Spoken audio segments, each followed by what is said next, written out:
So as we said in one of the first videos, resilience is vitally important for a sales role. And when I talk about that, it's really, really crucial to have a growth mindset when you first start in a sales role.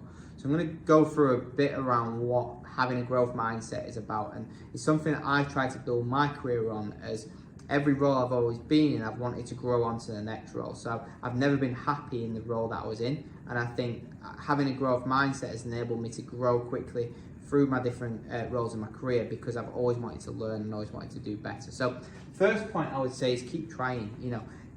In sales initially, right, it's going to be tough, right, and you're going to have to keep trying. You have to keep going and keep persevering, and we'll talk about that later on. But keeping trying for the first point is really important when you're first starting sales. You're going to get probably 10, 15, some days 100 calls and get nothing back. And if you don't keep trying, don't keep going, then you're going to quit. And from that, all the good stuff that you've learned, that you'll receive back in 3 weeks' time when you learn from your mistakes, you won't get. So keep trying. Always look at things with a perspective of what can I learn from that. So when you have a bad call or when you have a negative, listen to it back with your manager, or listen to it back with your mentor, and think about, what can I learn from that call? How can I improve? What can I do better? And if you can take a positive always from a negative, then you're going to be in a totally different place, where the next time you do that, you won't make that same mistake again, and therefore you'll be more successful. Always think about, is this the best way? Am I doing this the best way? And what I mean by that is, take a step back sometimes if you have done 100 calls and not got anything back from it, and just look and think, are other people doing stuff differently? Or is there things that I can do, slightly change or slightly tweak? I'll go and talk to someone and understand how they're approaching it, and just always reflect, is this the best way that I am approaching this task? Mistakes are always there to learn from. So, I've made millions of mistakes in my career, and anybody who says they haven't is lying. So, mistakes are there to learn from for you. And I think going back and reflecting on what you've done, and then looking at those mistakes and then looking at different ways to approach it, is vitally important when you're starting sales. So looking at mistakes as things to learn from rather than negatives will totally change your mindset and also help you in your ability to improve as a salesperson. Always think that I can improve, even if you've just nailed a meeting.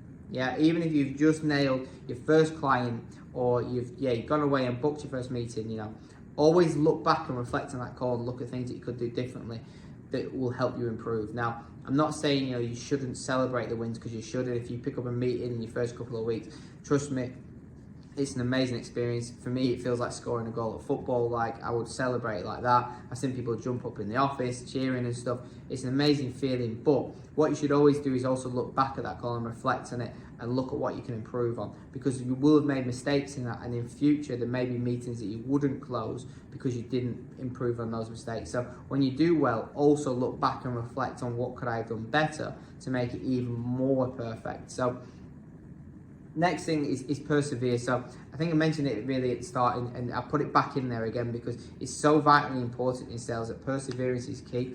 When stuff gets difficult and you keep on getting no's, or you feel like I can't do this isn't going to happen, persevere through. And that's one of the most vital points of a growth mindset, is perseverance. If you can keep persevering through and keep thinking that these mistakes, these bad, these things where I'm not potentially getting it right, are all part of a bigger picture to be able to get to a point where I will get it right, then that will be a massive, massive tool in your kit.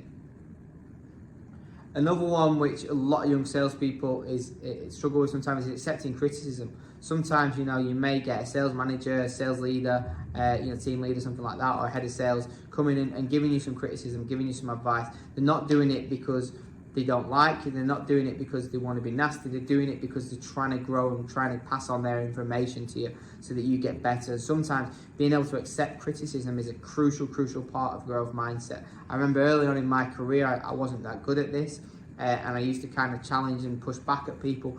And for that, I probably didn't progress as quickly as I would have done if I'd accepted criticism from people and really taken on board what they were saying, and then reflected and looked at how could I go away and improve what they've talked about.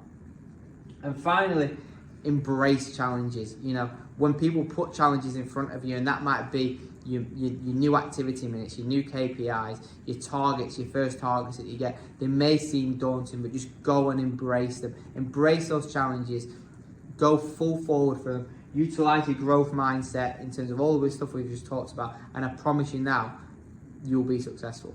So check out the next bit where we're going to talk a bit more around sales. You know, we've got you into the role now. We've got you to the point where you've started in your role and you're starting to immerse yourself. You've done your first few weeks, and we're going to start talking about picking up the phone. How should you approach that? How should I choose which customers to go after? And we're going to start going into that in a bit more detail. So look forward to chatting to you then. Thanks very much. Bye-bye.